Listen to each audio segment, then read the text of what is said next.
ரஹ்மானுர்-ரஹீம். அல்ஹம்துலில்லாஹ் வஸ்ஸலாத்து வஸ்ஸலாமு அலா ரசூலில்லாஹ் ஸல்லல்லாஹு அலைஹி வஸல்லம். அஸ்ஸலாமு அலைக்கும் வரஹ்மத்துல்லாஹி வபரகாத்துஹு. அன்பானவர்களே, அல்லாஹ் தன் திருமறை குர்ஆன் ஷரீஃபிலே சொல்லுவான், இதா சஅலக இபாதி அன்னி ஃபஇன்னி கரீப் உஜீபு தஅவத்தத் தாஇ இதா தஆனி.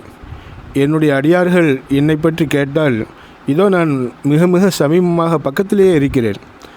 என்னிடம் துஆ செய்தால் அந்த துஆ செய்தவரின் அழைப்பிற்கு உடனே நான் பதில் தருகிறேன் என்று அல்லாஹ் கூறுகிறான். கூப்பிட்ட குரலுக்கு ஓடோடி வருகிறேன் என்பதாக சொல்வாங்க.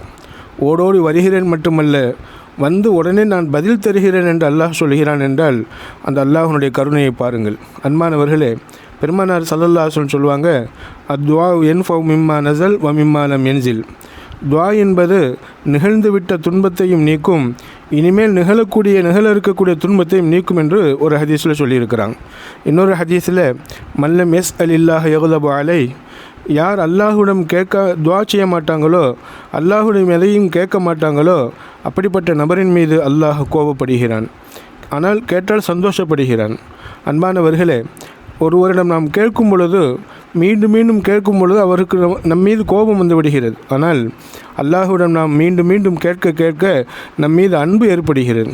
அல்லாஹ் ரப்புல் ஆலமீன் எவ்வளவு பெரிய ஒரு கருணையாளன் பாருங்கள். எனவே தான் அத்வா முஹுல் இபாதா, துஆ செய்வது வணக்கங்களுடைய அசல் என்பதாக பெருமானார் ஸல்லல்லாஹு அலைஹி வஸல்லம் கூறியிருக்கிறாங்க. எனவே நாம் இன்ஷா அல்லாஹ் அதிகமாக அல்லாஹ்விடத்தில் துஆ செய்வோம், அல்லாஹ்வை அழைப்போம், மேலும் இறைவனுடைய உதவியை துஆவின் மூலமாக அடைந்து கொள்ள முயற்சி செய்வோம். வல்லல்லாஹு சுப்ஹானஹு வ தஆலா அதிகம் அவனிடம் கேட்டு துஆ செய்து அவனுடைய நெருக்கத்தை அடைந்து கொள்ள எல்லாம் அல்லாஹ் எனக்கும் தங்கள் எல்லோருக்கும் நல்லருள் புரிவானாக. ஆமீன். அஸ்ஸலாமு அலைக்கும் வரஹ்மத்துல்லாஹி வபரகாத்துஹு.